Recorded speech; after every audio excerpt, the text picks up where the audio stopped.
5 minutes, Sora called out. Her fingers moved across the control panel with practiced precision. Rewiring sequence complete, Phase 5. But no one on the bridge was paying attention to the repairs anymore. Every communication channel had been taken over by the same signal, the Croic hive mind. For the first time in recorded history, the voice of the enemy was not cold, not calculating, not threatening. It was broken, desperate, almost afraid. The same collective intelligence that had once commanded billions of drones across countless worlds now sounded like a lost child searching for someone who would never answer. The creatures that had terrified entire galaxies were no longer issuing orders. They were asking for help. They were asking why no one was coming. Captain Tae-sung stood silently on the bridge of the Indomitable, staring at the incoming transmission. Around him the crew waited, watching his every movement. No one spoke. Everyone knew what the council wanted. In the background, their orders continued repeating through the command network. Immediate extermination of the Croic swarm is authorized. Do not allow survival. End the threat permanently. The words echoed through the ship like a sentence. Finally, Commander Hyugin stepped closer. His voice was low. "Captain, what do we do?" Tae-sung didn't answer immediately. His mind returned to the past, to his colony, to the day it burned. He remembered watching helplessly as millions suffered while the council argued about whether his people were worth saving. He remembered the silence, the unanswered distress calls, the feeling of being abandoned. And then he remembered the thing that terrified him most, the possibility that, in seeking revenge, humanity would become exactly what it had fought against. Slowly, Tae-sung looked at the broken hive mind signal on the screen. Then he made his decision. We grant the ceasefire. The bridge went completely silent. Then chaos erupted. "Captain, are you serious?" Pilot Kyung-ho slammed his fist against his console, his anger echoing across the command deck. They killed billions. His voice shook with rage. They were going to wipe out the Volani species. Tae-sung didn't turn around. His eyes remained fixed on the fading signal. "I know." A heavy silence followed. "But if we destroy them now," he paused, "then we prove they were right about us." No one answered, because deep down, they all understood. This was not a battle for survival anymore. It was a test of what kind of civilization humanity wanted to become. "I know," Taeyong said calmly, "and now they're asking for mercy. If we refuse, we're no better than they are. Some of them are still attacking," Heijin pointed out. Her sensors showed pockets of the swarm that hadn't broken free of the hive mind's control. "Then we defend ourselves, but we don't exterminate." Taeyong opened a channel to the hive mind. "This is Captain Taeyong of the human fleet. Your ceasefire request is granted under the following conditions. You will release control of all drones permanently. You will face trial before the Galactic Council, and you will help us repair the damage you've caused." The hive mind's response was slow, hesitant. It had never negotiated before. Agreement, but many drones are frightened. They don't understand independence. They are suffering. Dr. Dongwu stepped forward. "Then we'll help them. That's what we do." At the council station, Ambassador Jiwan faced the full fury of the assembly. Representatives were screaming over each other, demanding the humans follow orders and destroy the swarm. "They're vulnerable," the council leader shouted. "This is our chance to eliminate the threat forever by committing genocide," Jiwan asked. "When they were strong, you called them a lost cause and abandoned the Vani. Now that they're weak, you want to play executioner. How convenient for your conscience." A council member from the tall species stood up. "The humans have no authority to grant mercy. They acted without permission. They ignored our orders, and we saved lives." Jiwan interrupted. "While you debated, we acted. While you planned, we won. Now you want to swoop in and take credit by finishing off a defeated enemy." Before anyone could respond, alarms blared throughout the council station. A section of the council fleet had broken away. charging weapons, and heading toward the Krothic nest world at maximum speed. "What's happening?" Jiwan demanded. An analyst pulled up tactical displays. "Counselor Vex's faction. They've deployed a planet-killer weapon. They're going to destroy the nest world and everything in orbit. That includes the human fleet." Another analyst said. Jiwan's blood ran cold. "They're going to kill their own allies. Apparently they've decided that both the Krothic and the humans are too dangerous to exist."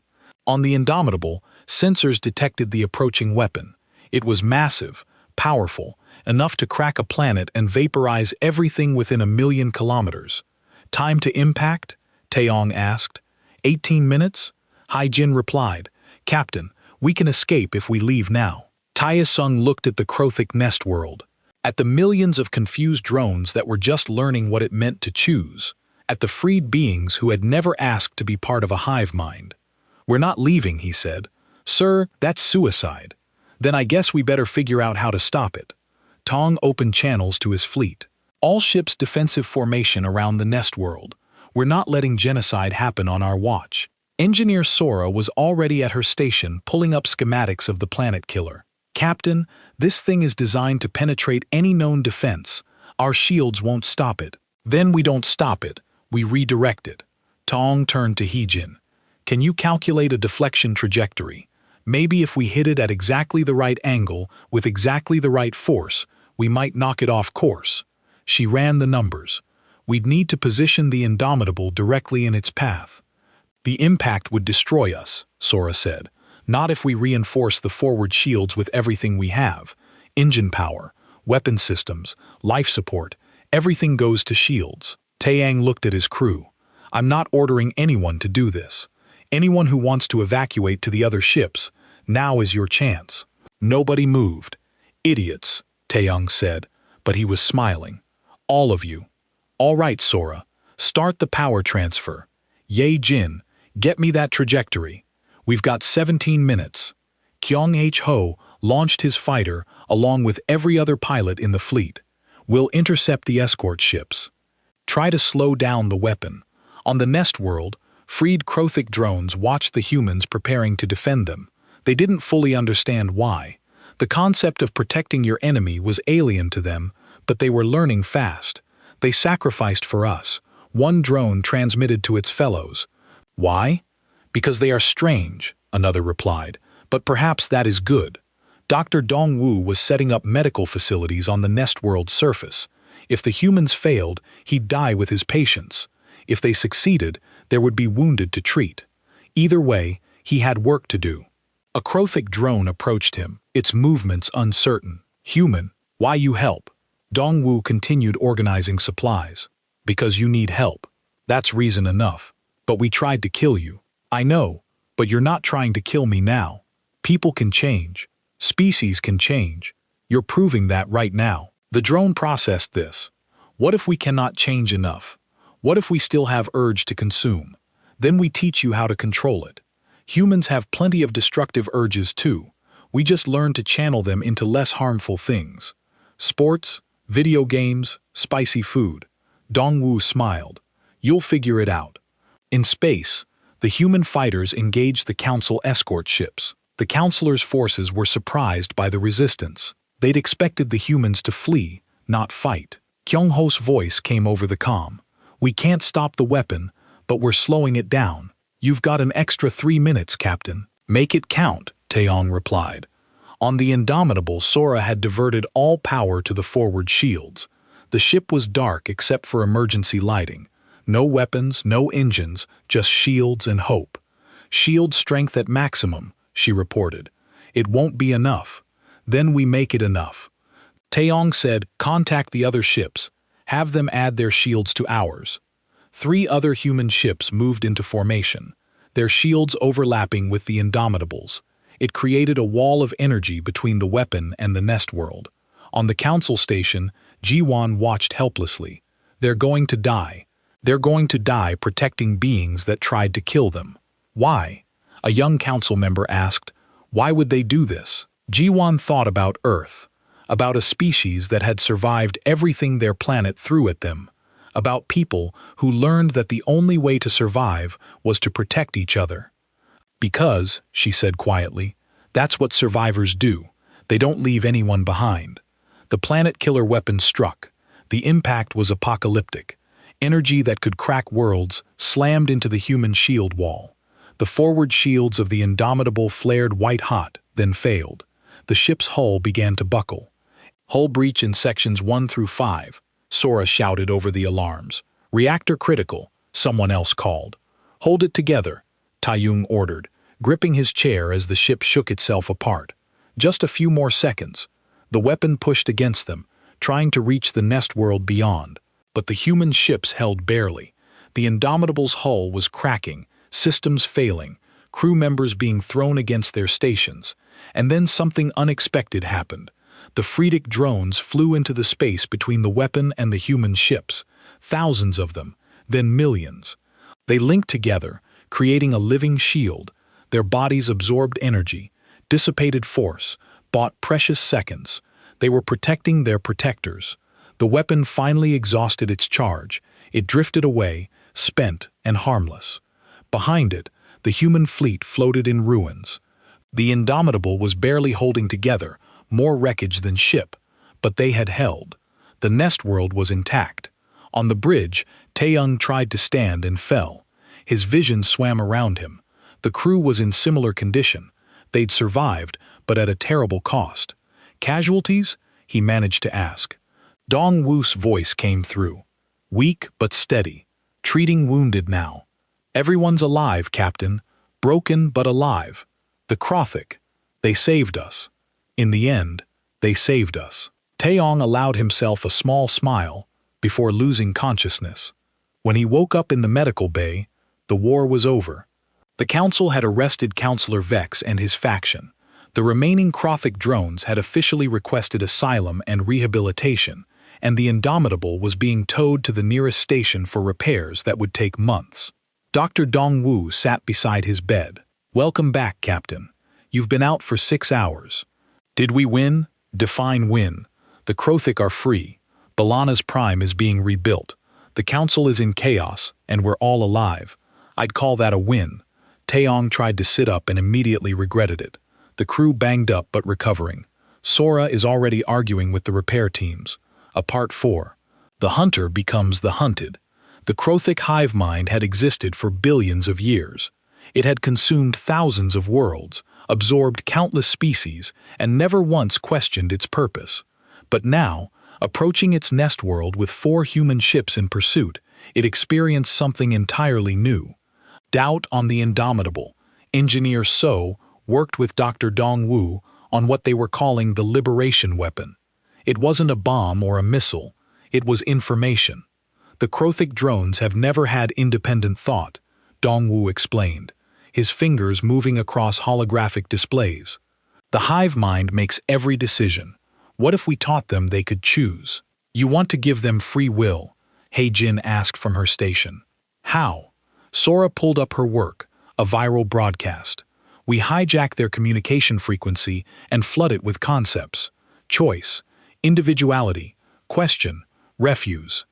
We teach them to think. Captain Taeyong studied the plan. It was elegant and terrifying. If this works, we'll destroy their entire civilization. If we bomb the nest world, we do the same thing, Hei Jin pointed out. At least this way, some of them survive. The Council won't approve, Taesung said. The Council ordered us to stand down 6 hours ago, Sora replied. I think we're past worrying about approval. At the Council station, Ambassador Jiwan faced a nightmare. The representatives were screaming. Half demanded the human fleet be destroyed immediately. The other half wanted to wait and see what happened. And a small group, mostly younger species, watched the humans with something like admiration. Your people are out of control, the Council leader shouted. They're about to attack the Krothic nest world. They're about to free slaves, Jiwan corrected. There's a difference. And the Krothic aren't slaves. They're a hive species. This is their nature. Jiwan pulled up Earth's history again. Humans used to think slavery was natural too. We learned better. Maybe the Krothic can't too. Pilot Kyungho brought his ship alongside the Indomitable. His craft was still damaged from the atmospheric entry at Vanus Prime, but Sora had patched it enough to fly. He would lead the attack wing when the time came. Captain Kyung-ho called over the comm. "What's the plan if this doesn't work?" "Then we do it the hard way," Taesung replied. "Conventional assault on the nest world. It'll cost us, but we'll finish the job. Good to know we have a backup plan." Kyung-ho checked his weapon systems though. "I'm hoping the peaceful revolution works. I'm tired of getting shot at." "Since when?" Hygiene teased. "Since never. I'm just saying it would be a nice change." The human fleet dropped out of faster-than-light travel at the edge of the Krothic system. The nest world hung in space like a diseased organ, surrounded by millions of bioships.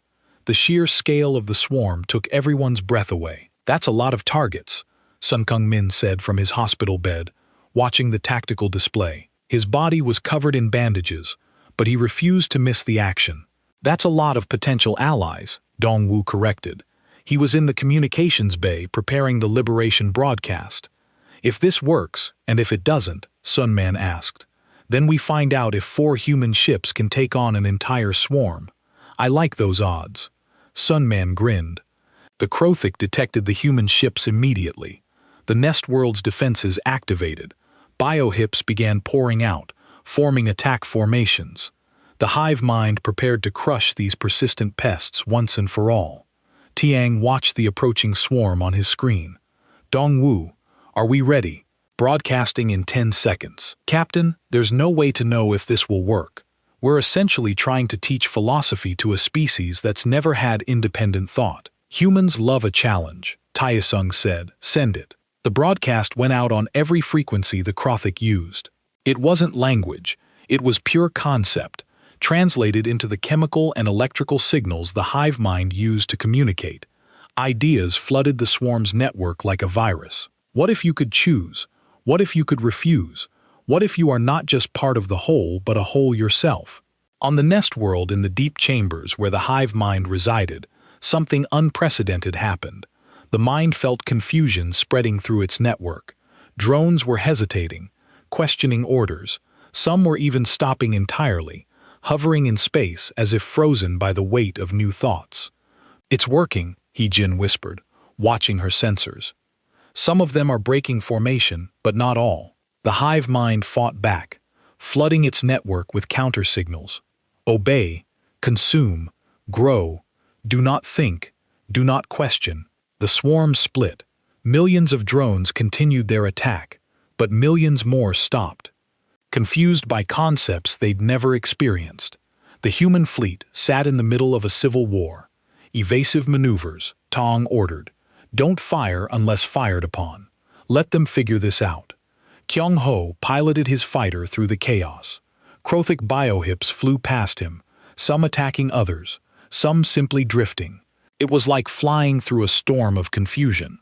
"This is the weirdest battle I've ever been in," he reported. "Half of them are trying to kill me, the other half are just existing." On the council station, representatives watched in stunned silence as the Krothic swarm tore itself apart. Not through violence, but through thought. "They're teaching the swarm to think." An analyst said, "I didn't know that was possible. Humans have experience with insurgencies." Jiwon said they fought revolutions, resistances, civil wars. They understand that sometimes the best weapon is an idea. The hive mind was losing control. More drones were breaking away every second, but it had one final option. The nest world itself began to change. Biological weapons carefully grown over millions of years prepared to activate. If the hive mind couldn't control its drones, it would destroy them and start over. Dong-woo detected the change immediately. "Captain, the nest world is preparing to release some kind of biological agent. If it activates, it'll kill every drone in the system. Can we stop it?" Taesung asked. "Not from here. Someone would have to go to the nest world itself and disable the weapon at the source." The bridge fell silent. Going to the nest world meant flying through the swarm, landing on a hostile planet, and somehow stopping a biological weapon while surrounded by billions of enemies. "I'll go," Sunung-men said over the comm. "You're in the hospital," Taeyong replied. "I can walk. I can fly." "That's all I need. He's not going alone," Kyung-ho added. "I'm with him." "So am I," said Sora. Someone needs to figure out how to disarm alien bow weapons. That's engineering work. Taeyong looked at his remaining crew. They were tired, wounded, operating on determination and stimulants, but they were ready. They were always ready. All right, Kyung-ho, Sunung Min, Sora, you have 15 minutes to get to the nest world. Disable that weapon and get back. The rest of us will keep the swarm busy. The three humans prepared for what might be their last mission. Sunmin could barely stand, but he climbed into his fighter anyway. Sora loaded her equipment, tools designed for human machinery, but hopefully adaptable. Kyung-ho ran pre-flight checks on his damaged craft. "This is crazy," Sora said. "That's our specialty," Kyung-ho replied. They launched together, three small craft diving into the swirling chaos of the swarm. The Indomitable and the other ships provided covering fire, drawing attention away from the strike team. The flight to the nest world was nightmare fuel. Krothic biohips slammed into their shields. Some were attacking, some were fleeing, some just drifted, paralyzed by their first taste of choice. "Almost there," Kyung-ho called. "Sung Min, you still with us?" "Still alive," Sung Min grunted. His wounds had reopened. His cockpit was spotted with blood, but his hands were steady on the controls. They broke through the atmosphere of the nest world. Below them stretched a landscape that was more organism than planet. Everything pulsed and moved. The air itself seemed alive. "Landing coordinates," Sora said, pulling up her scans. "The biological weapon is at the center of the largest structure." "Of course it is." They sat down near the structure, a massive growth of organic material that towered like a twisted cathedral. The three humans climbed out of their crafts, weapons ready. Sunmin stumbled and nearly fell. Kung-ho caught him. "You should have stayed on the ship," Kung-ho said, "and missed this." Sunmin smiled through the pain. Not a chance they entered the structure. Inside was a nightmare of biological technology. Walls pulsed with life. The air was thick with spores, and somewhere ahead the weapon was charging. "We have 10 minutes, Sora said, checking her scanner. "Maybe less." They ran through the organic corridors, their boots squatching on the living floor. The structure tried to fight them. Walls shifted. Spores attacked their suits, but human equipment was built tough, and human determination was tougher. They found the weapon chamber. It was a massive cavity, filled with pulsing sacs, each one containing enough biological death to wipe out the system. "How do we stop it?" Kyung-ho asked. Sora studied the setup. "We don't stop it. We redirect it, make it target only the weapon itself, instead of broadcasting system-wide." "Can you do that in 8 minutes?" "Ask me in 8 minutes." Sora went to work her tools, adapting to alien biology with improvised genius. Kyung-ho and Sun stood guard, watching for any Krothic that might interrupt. In space, the hive mind realized what the humans were attempting. It tried to accelerate the weapons activation, tried to kill the intruders, but the confusion in its network slowed everything. The swarm began to pull away from Prime, abandoning the half-consumed planet. But Tan Part 3. The Death World Doctrine Ambassador Ji-Wan stood before the Galactic Council with her shoulders straight and her chin up. Around her, representatives from 200 species sat in their designated chambers, their faces showing everything from curiosity to outright horror. The central hologram displayed the battle at Vanus Prime in real time. "Ambassador," the council leader began, his voice trembling with barely controlled anger. "Your people have violated 17 treaties, ignored direct orders, and engaged in military action without authorization. Explain yourself." Ji-Wan looked at the hologram. The human fleet was still fighting, protecting Prime while the Krothic retreated. She could see the Indomitable, its hull scarred and burning, spinning like a deadly top as it cleared the last of the swarm from the planet's orbit. "You called for help," Ji-Wan said simply. "We came, we ordered strategic planning. We have procedures and the time, and had 48 hours. Your procedures take 6 months. Jaewon turned to face the council directly. "Did you want them saved, or did you want them saved politely?" A murmur ran through the assembled representatives. Some nodded, others looked away. "Your tactics are barbaric," a counselor from Nexus Prime said. "The violence, the aggression, The complete disregard for safety protocols worked. G interrupted. They are alive. The swarm is retreating. My people did in 36 hours what your people couldn't do in centuries. On the Indomitable, Taeyong watched the council proceedings on a secondary screen while managing his ship. The human fleet had formed a defensive perimeter around Prime. Below them, on the planet's surface, Dr. Dongwu and his medical teams were already landing. How bad is it down there? Taeyong asked. Dongwu's voice came through heavy with exhaustion. Bad. The Krothic did a lot of damage before we arrived, but it could have been worse. Much worse. A pause. Captain, the Vani are terrified of us. Of the Krothic. Of us. Of humans. One child asked me if we were monsters too. Tong felt something twist in his chest. What did you tell them? I told them, maybe we are, but we're their monsters now. On the planet's surface, Dongwu knelt beside a Vani child. The little one had large, luminous eyes that took up half its face. Its moth-like wings were torn and burned. It trembled as Dongwu treated its wounds. Why did you come? The child asked in broken galactic common. The council said no one would come. Dongwu's hands were steady as he worked. Because someone needed help, that's reason enough. Around him, the medical bay they'd set up was chaos. Civilians streamed in, wounded and traumatized. The human medical team worked without stopping, treating injuries, distributing supplies, teaching the local doctors how to handle wounds they'd never seen before. A Vani physician watched Dongwu work with amazement. You're so fast, so efficient, like you've done this 1,000 times. We have, Dongwu said quietly. Humans have a lot of practice saving people during active combat. Back in space, Engineer Sora was performing miracles. The Indomitable had taken damage that should have destroyed it 3 times over.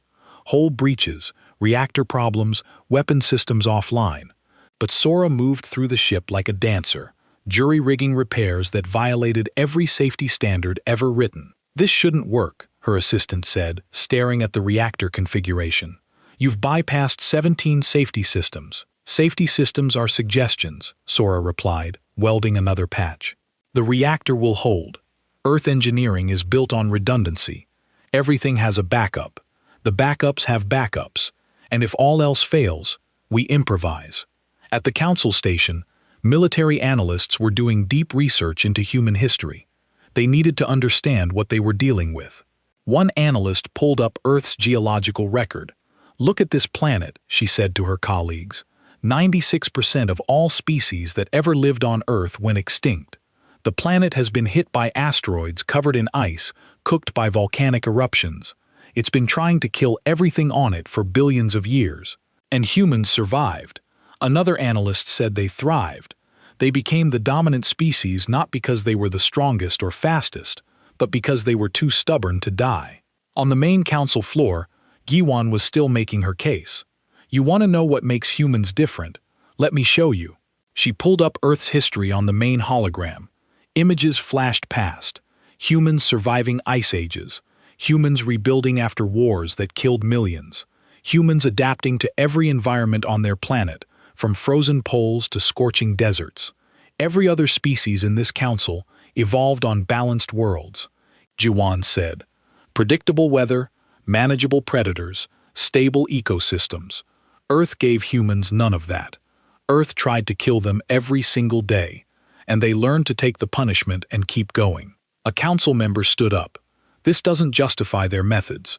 They used chemical weapons. They performed atmospheric entry during combat. They're pursuing the Krothic against direct orders.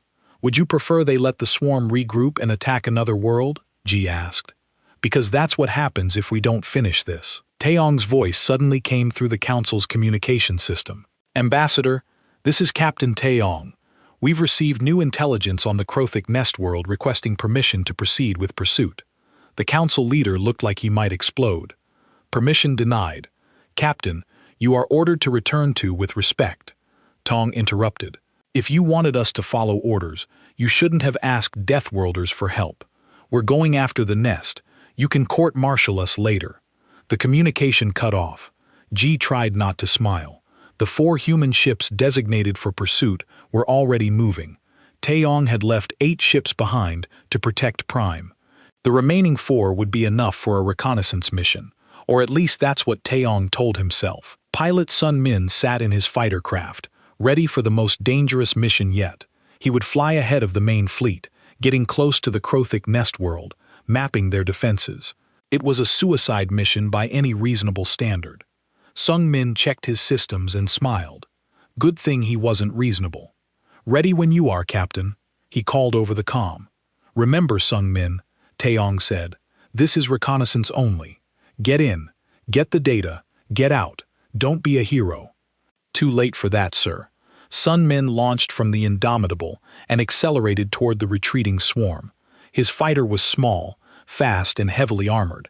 It had been designed by engineers who understood that human pilots would do reckless things. It could take a beating and keep flying. It would need to. The Krothic spotted him immediately.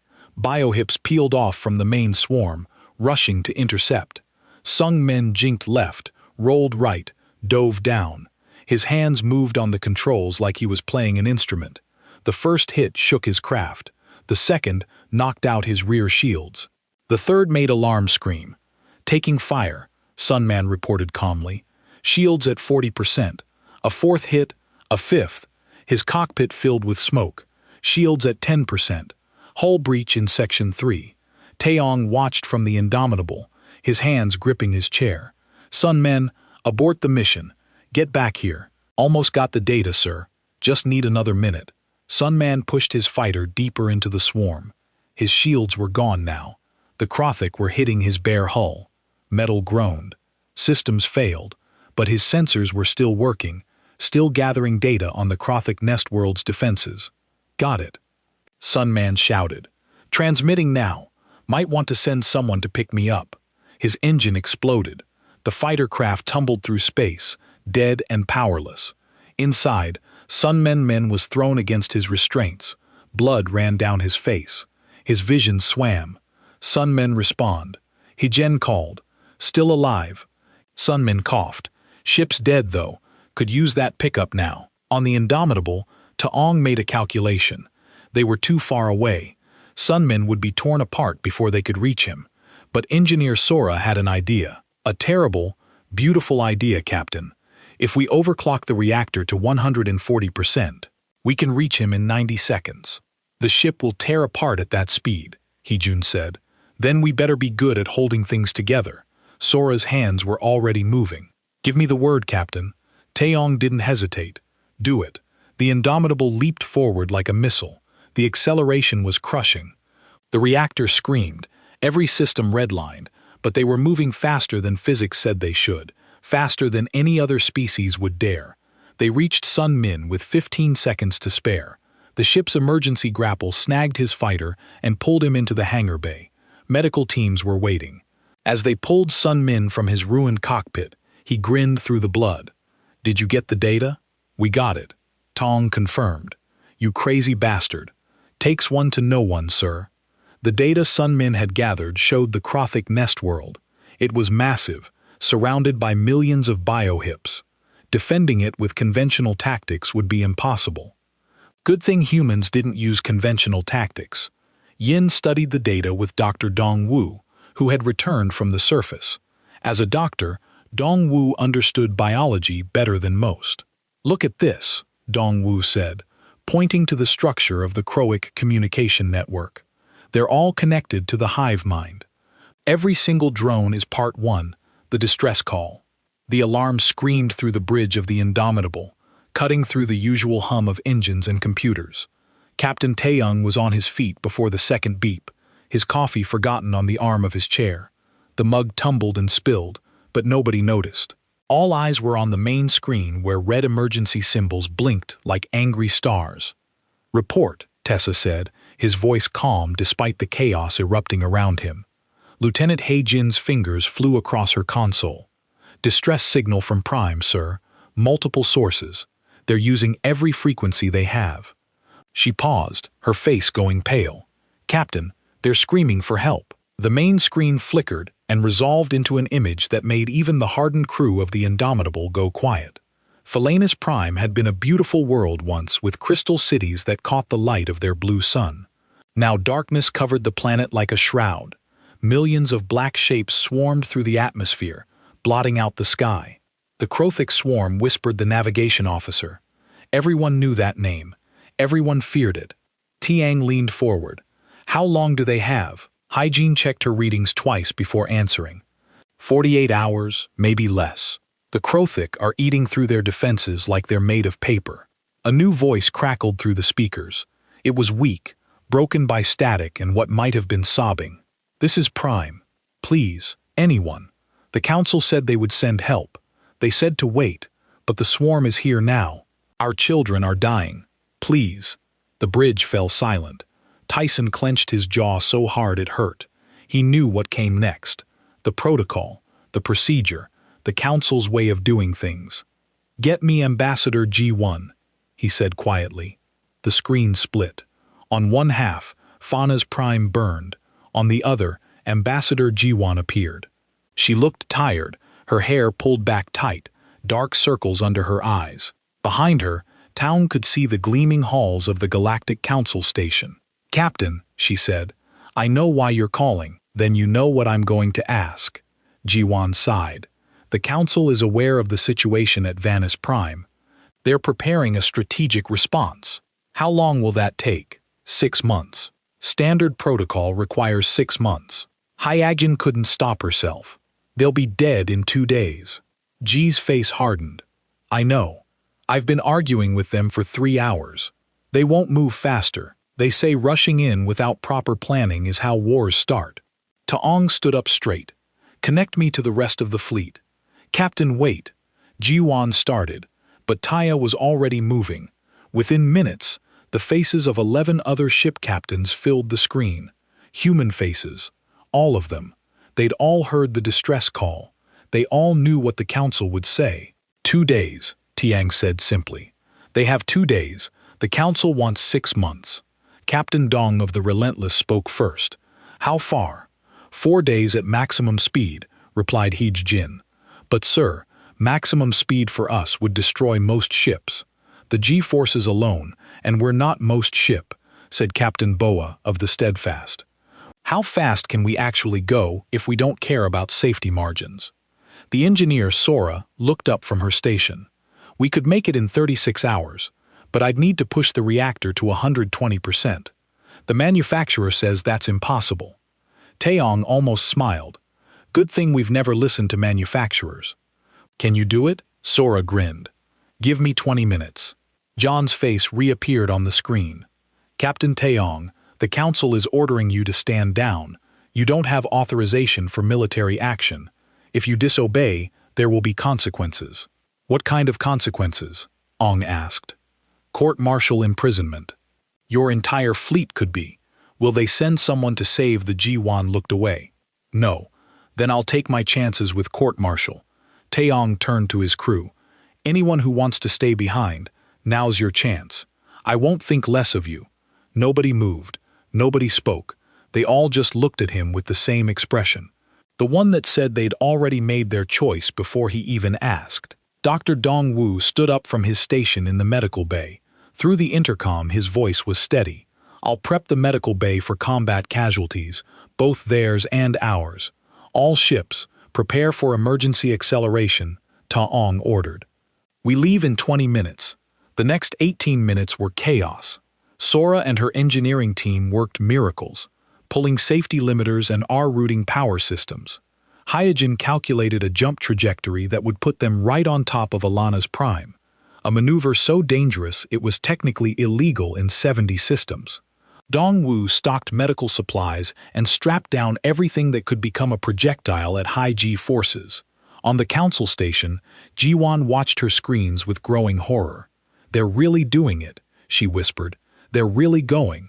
A counselor appeared behind her, one of the tall, graceful beings from Nexus Prime. Ambassador, your people must be stopped. Their actions violate 17 treaties, and my people, Jiwan said slowly, are doing what you won't. They're saving lives. At what cost? They'll start a war. The Krothic already started the war. You just chose not to fight it. On the Indomitable, Taeyong strapped himself into his chair. Around him, his crew did the same. The acceleration would be brutal. Many would pass out. Some might not wake up, but they'd done worse. All ships report ready, He-Jin said. Send one message to Vanus Prime, Tiang ordered. Tell them help is coming. Tell them to hold on for 36 more hours. What should I tell the council? Jiwan asked quietly. Tiang looked at the screen at the burning planet, at the desperate aliens calling for help that wasn't coming. He thought about his own colony world, the one that burned while the council debated and discussed and followed protocol. He thought about waiting 3 days in a damaged escape pod, watching the air gauge drop, believing that help would come. Help never came. Not for him, not in time. Tell the council, he said, that the Deathworlders have this under control. The engine screamed to life. The Indomitable shuddered, groaned, and then leaped forward like a missile. Behind it, 11 other ships did the same. Alarms wailed as the acceleration pushed past safe limits. The G-forces crushed the crew into their seats. Taeyong felt his vision narrow, his chest compressed every breath of battle. But they were moving. They were going. They would get there. On the council station, sensors went crazy. A counselor stared at his screen in disbelief. They're traveling at speeds that should tear their ships apart. How is this possible? Jiwan watched the 12 human ships vanish into faster-than-light travel. She felt something like pride mixed with worry. Because, she said quietly, they're from a world that spent millions of years trying to kill them. They learned to take the punishment and keep moving. On Vanus Prime, in a bunker deep underground, a Vanni mother held her child close. Above them, the Krothic swarm pounded against their last defenses. Around them, others wept in despair. The council's help wouldn't come. Everyone knew it now. Then a message came through, crackling and distorted by the interference of the swarm above. Vanus Prime, this is the human fleet, Indomitable. We received your call. Help is coming. Hold on. We're coming. The mother looked at her child. What are humans? The little one asked. The mother didn't know, but she held her child tighter and whispered, I think they're hope. Above the planet, the Croic swarm continued its feast, unaware that something was coming. Something that didn't know how to quit, something that had answered the call. The Deathworlders were coming to help. Part 2. Arrival of the Deathworlders. The Krothic swarm had consumed 17 civilizations. They moved through space like a living plague, their bioships breeding and spreading until they blotted out stars. They had no art, no culture, no purpose beyond feeding and growing. The hive mind that controlled them had never known defeat until 36 hours after the distress call. When space itself seemed to tear open above Prime, the human fleet dropped out of faster-than-light travel directly into the battle zone. It was a maneuver that violated every rule of safe space travel. The sudden appearance created a shockwave that rippled through the Croic formation, sending thousands of biohips tumbling through space. In the bunker below, alarms started blaring again. But this time, they weren't warnings of the swarm. They were reading something else, something new. What is that? AI technician whispered, staring at his screen. Those energy signatures. Nothing should be able to move that fast. On the Indomitable, Captain Taeyong pulled himself out of his chair. His body ached from the brutal acceleration. Around him, crew members were waking up, shaking off the unconsciousness that high-gi travel brought. 3 hadn't woken yet. Dr. Dongwu was already moving to help them. Status report, Taesung said, his voice rough. Yin's console was lighting up like a festival. All 12 ships accounted for. Some damage, but everyone's operational. The Krothic swarm, she paused. Sir, there are millions of them. The main screen showed the nightmare that surrounded Vanus Prime. The swarm wasn't just attacking the planet. They had become a living shell around it. Layer upon layer of black biohips pulsing and moving like a diseased heart. Where are their defenses weakest? Taeyong asked. Sir, they don't have weak points. They're everywhere. They only have ours left. Taeyong studied the screen. The Krothic moved in patterns, flowing and shifting like a liquid. He'd seen something like it before back on Earth. Ants, bees, insects that worked as one mind. He-Jin, how do they communicate? Best guess. Pheromones. Chemical signals. They're passing instructions through direct contact. Then we confuse the signals. Tong turned to the engineering station. Sora, what do we have in our chemical stores? Engineer Sora pulled up her inventory. Her eyes widened as she understood what he was thinking. Industrial solvents, cleaning agents, synthetic compounds. Captain, are you suggesting we make them fight each other? Can you do it? Sora's fingers danced across her console. Give me 15 minutes, and I can create a pheromone cocktail that would make a beehive tear itself apart. But we'd need to get close. Really close. How close? Atmospheric entry. Close. The bridge went quiet. Atmospheric entry during combat was suicide for most species. Their ships were too fragile, their pilots too delicate. Pilot Kyung-ho spoke up from his station. I can do it. You'll be flying through the swarm, He-Jen warned. They'll try to rip you apart. Kyung-ho grinned. Let them try. 20 minutes later, Kyung-ho was strapped into a small attack craft. Sora's chemical weapon loaded in the cargo bay. The plan was simple and insane in equal measure. Fly into the swarm, get close to the planet, release the chemicals, and get out before the Krothic realized what was happening. All ships, form defensive positions, T ordered. We're giving Kyung-ho a path. The human fleet moved into formation. What happened next would become legendary in galactic military history. The Indomitable and its sister ships began spinning, their weapon systems firing in all directions. They created a sphere of destruction, a wall of explosive fire that carved a tunnel through the swarm. Kyung-ho punched his engines and dove into the tunnel. The Krothic reacted instantly. Bioships peeled away from the planet, rushing to fill the gap. They crashed against the human defensive formation like waves against rocks. The human ships shook, their hulls groaning under the impact. Shields at 60%, He-Jen reported. 50-40. Hold position, Tessa ordered. On the council station, Ambassador Jiwan watched with the gathered representatives. The council members stood in horror as they saw human ships taking damage that should have destroyed them. Why aren't they retreating? A counselor asked. Because they gave their word, Jiwan said quietly. Kyung-ho's attack craft was a dart of light cutting through darkness. Krothic biohips slammed into his shields. His cockpit shook so hard his vision blurred. Alarms screamed warnings about hull integrity, shield failure, engine overload. He ignored all of them and flew faster. Approaching the planet's atmosphere, he called over the calm, beginning descent. His ship hit the upper atmosphere at speeds that turned his hull into a meteor. Fire engulfed his craft. The temperature inside climbed. Sweat poured down his face. His hands gripped the controls so hard they hurt, and he was smiling, releasing payload in 3, 2, 1. Now the cargo bay doors opened. Sora's chemical weapons sprayed out into the atmosphere, carried by the wind and the momentum of Kyung-ho's descent. The synthetic pheromones spread through the swarm like invisible fire. The effect was immediate and terrible. Krothic biohips stopped their coordinated attack. They began turning on each other. Their chemical communication corrupted by Sora's creation. The hive mind screamed orders that its drones couldn't understand anymore. The organized swarm became chaos. In the bunker, they watched their sensors in disbelief. They're fighting each other. The technician whispered, "The swarm is fighting itself." "Who did this?" They mother asked. "Who are these humans?" Kyung-ho pulled his craft out of its dive with seconds to spare. His engines were failing.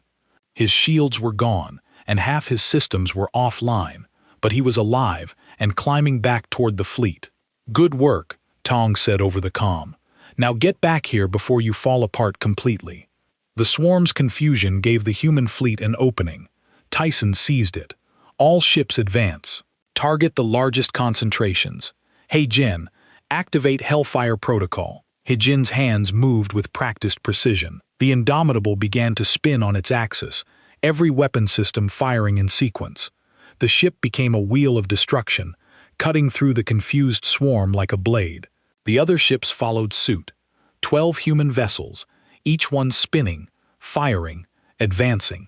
They pushed towards Prime, creating a protective barrier between the planet and the swarm.